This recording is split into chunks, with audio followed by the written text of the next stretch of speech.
Alejandro, buenos días y un gusto tenerte el día de hoy en Caja de Resonancia.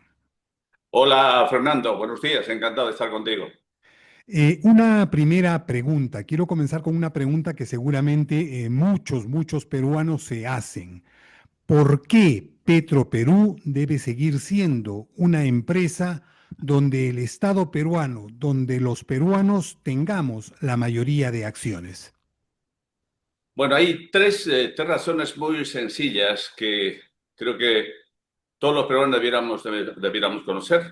Petroperú, por la participación que tiene el mercado, de más o menos 30%, juega un rol importante de regulador. Es una empresa que regula el precio en el mercado. Si imaginamos por un momento de que Petroperú no existiese, probablemente los precios de los combustibles que consumimos serían mucho más caros de lo que actualmente existe. Primera razón, empresa que regula el mercado. Segunda razón es que tiene rol subsidiario.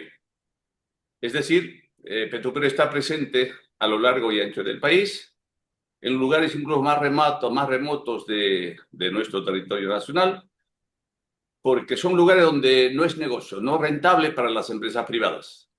Está en la sierra, está en la costa, está en la selva, está en ese distrito llamado Santa Rosa, en la frontera con Colombia, que nos demoramos más o menos 24 horas navegando por el río y por supuesto la empresa privada allí no va a llegar porque no es rentable. Ese es el famoso rol subsidiario. Y la tercera razón, que creo que es importantísimo, es tema de seguridad energética y soberanía energética.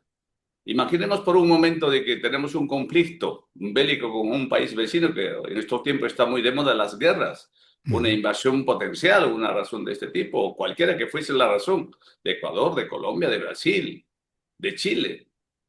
Pues, ¿qué empresa del sector podría atender el tema logístico de, digamos, de suministro de combustibles a los aviones, a los tanques, a los buques? Y esa experiencia la tenemos cuando tuvimos la guerra con Ecuador.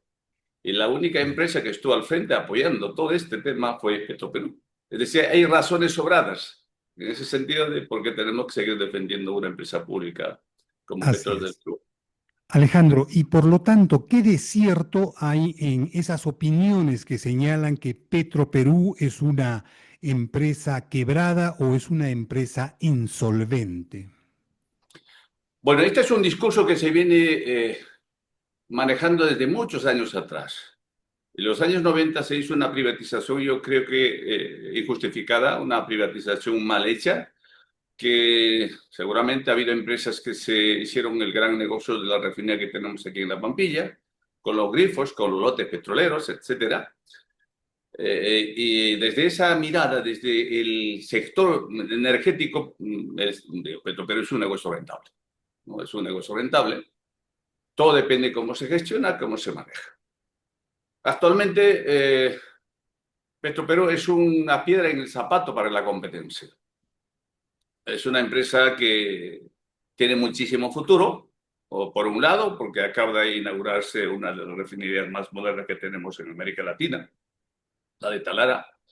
Es una refinería, creo yo, de las pocas que existen en el mundo. Según los entendidos, según la investigación que hice, hay más o menos 7 refinerías en el mundo de la complejidad, de la versatilidad que tenemos nosotros en Talara. Por lo tanto, es un negocio en marcha, es un negocio que tiene cuota de mercado importante, que está en crecimiento. Es una empresa que está a lo largo y ancho del país, tiene planta de venta en el centro, en el norte, en la costa, en la sierra. Es decir, se mire por donde se mire, Petroperú es un negocio muy atractivo para los privados.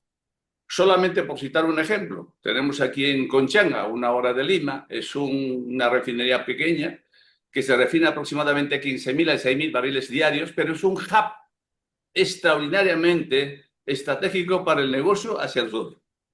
Digamos, el flujo de vehículos que van al sur fundamentalmente se alimentan, se carga, se nutre de combustibles en ese hub.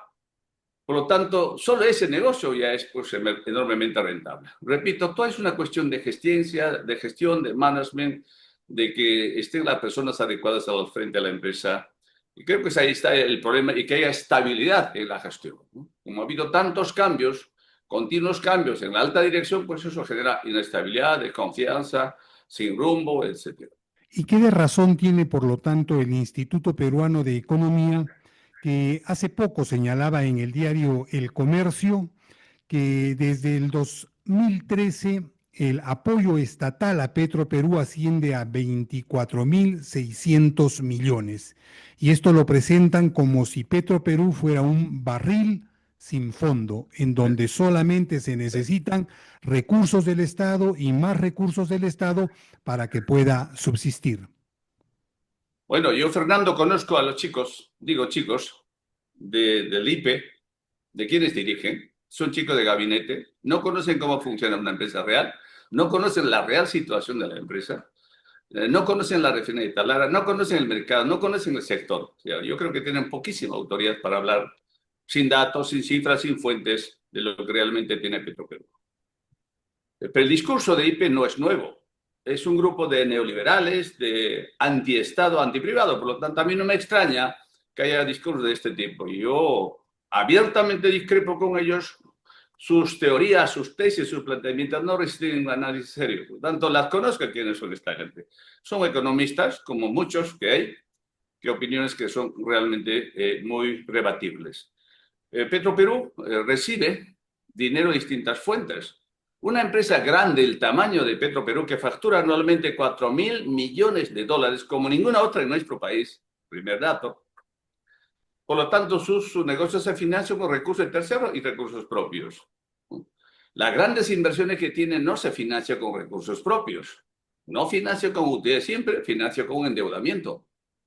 Y esas fuentes externas vienen de los bancos privados, de los inversionistas privados, y en los últimos años también ha habido un aporte significativo por parte del accionista, que somos todos.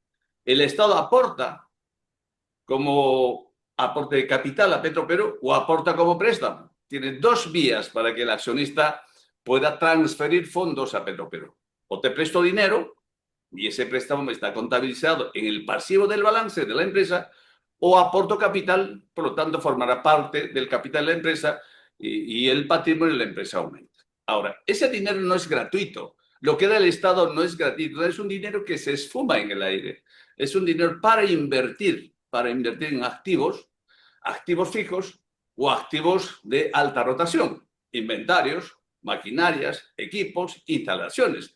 Por lo tanto, hay siempre una contrapartida. Tú me das dinero, pero ese dinero finalmente aterriza en algo.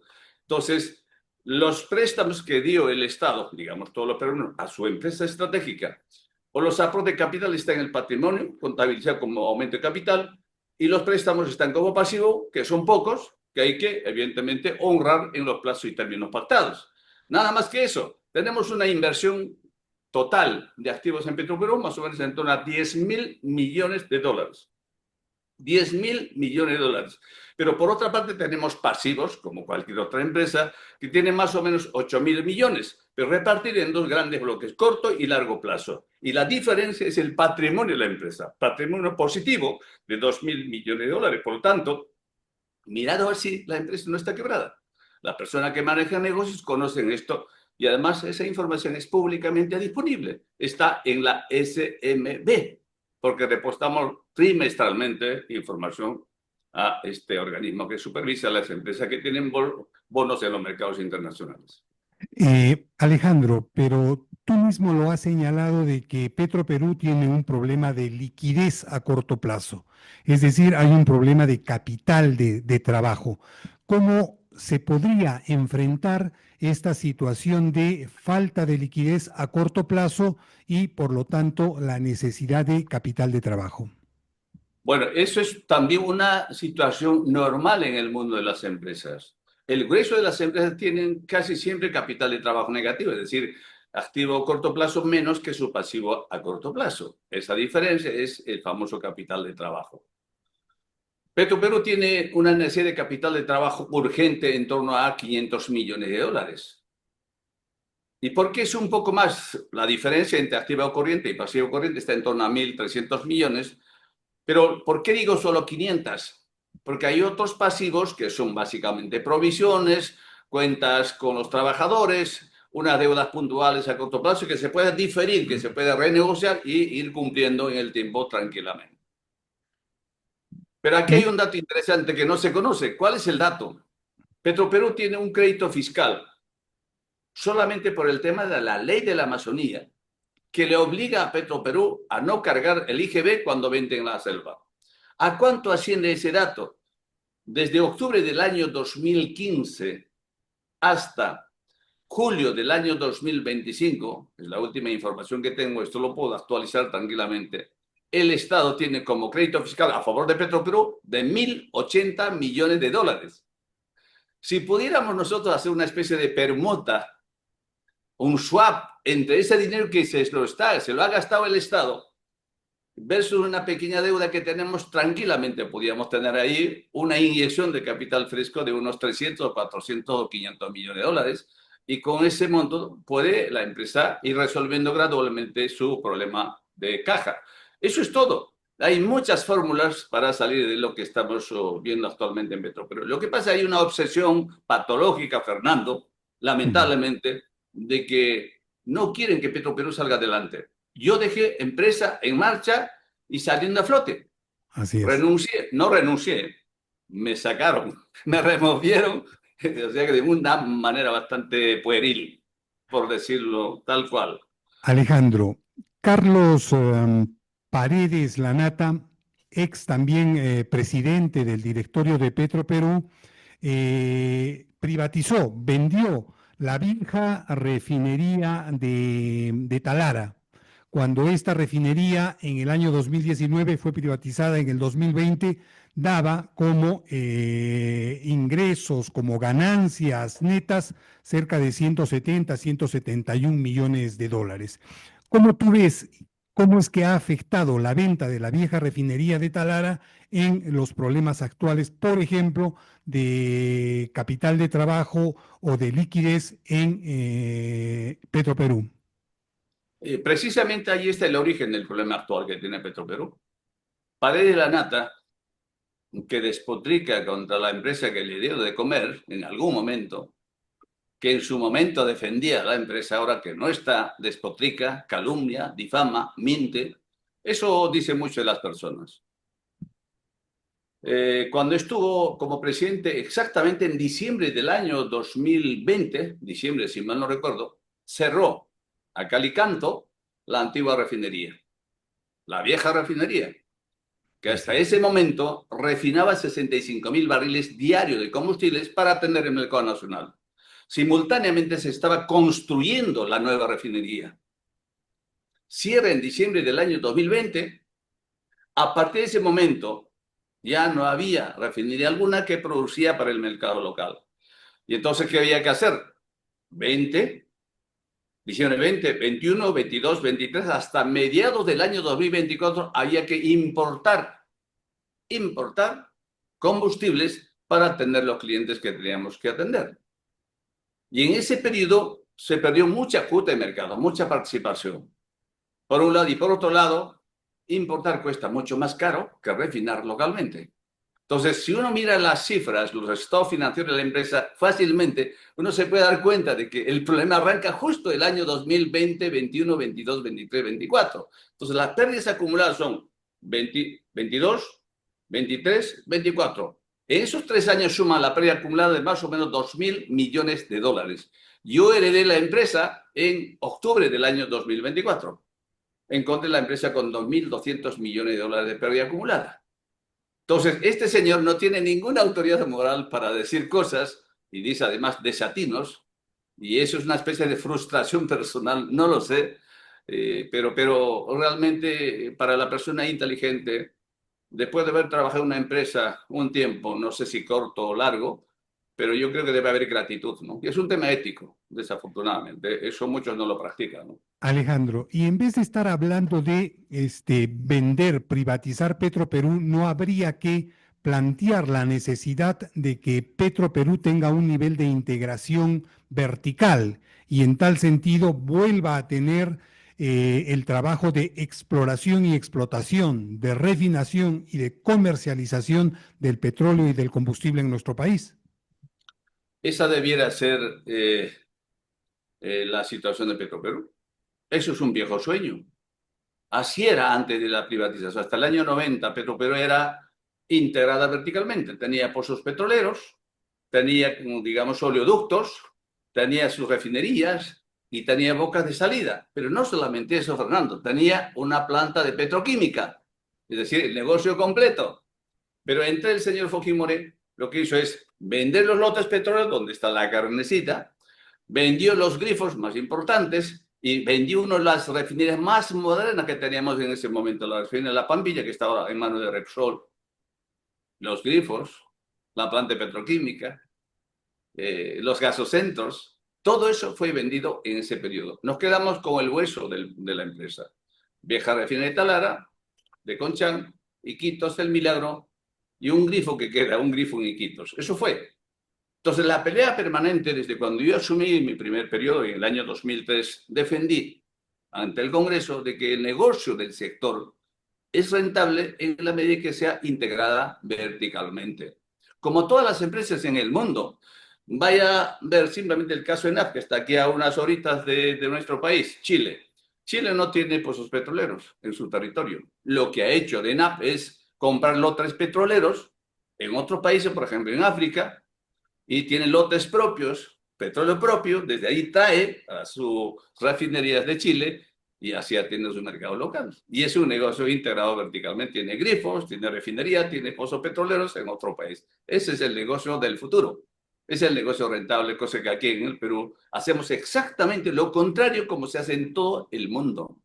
En América Latina de sobra. Es la Alejandro, desgracia que tenemos, Fernando. así es.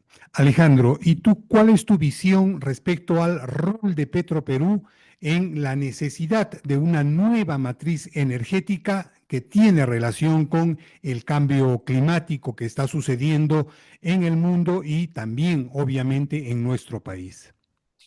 Petroperú tiene un rol estratégico, decía en algún momento, y lo importante es que esta nueva refinería produce combustibles con estándares internacionales. 10.000 partes por millón. Estábamos trabajando con el famoso Euro 6, que significa llegar a 5.000 partes por millón, y eso requería una inversión significativa. Y creo que esa podía ser la contribución a la matriz energética de nuestro país. Desafortunadamente, las energías renovables en el Perú han avanzado muy poco. Si uno mira el 100% de la matriz energética peruana, las renovables en nuestro país no alcanza el 7%.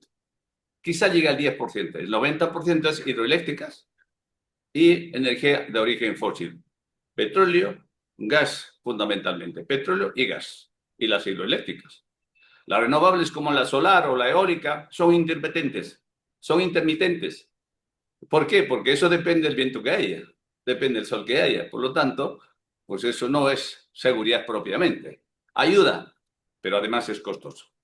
Así que el futuro de Petroperú debiera ser defendida por los peruanos que conozcan un poquito el sector, que conozcan un poquito lo que se está haciendo en el mundo, no ir contra la corriente. No hay ninguna razón económica ni financiera que justifique su privatización, sobre todo en estos tiempos, ¿no? En estos tiempos donde las guerras se están dando precisamente por el petróleo, por los recursos naturales, y lo único que nos queda a los peruanos es nuestra empresa estratégica. Alejandro, muchísimas gracias por tu tiempo y por la entrevista y esperamos tenerte próximamente también aquí en Caja de Resonancia para conversar sobre política energética en nuestro país. Yo encantado, Fernando. Yo encantado. Solo añadir este mito de que en Petroperú hay mucha burocracia, la gente gana mucho dinero y esos son mitos, mitos desinformados. Sería bueno que comparasen las cifras de los sueldos que trabaja en una industria tan compleja como petróleo, que es una industria muy compleja, de alto riesgo, que comparasen con lo que ganan los funcionarios de los ministerios del Banco Central, Banco de la Nación, de la SBS, de la SUNAT. Entonces sacarán sus propias conclusiones. Muchas gracias nuevamente, Fernando. Buen día. Gracias, Alejandro.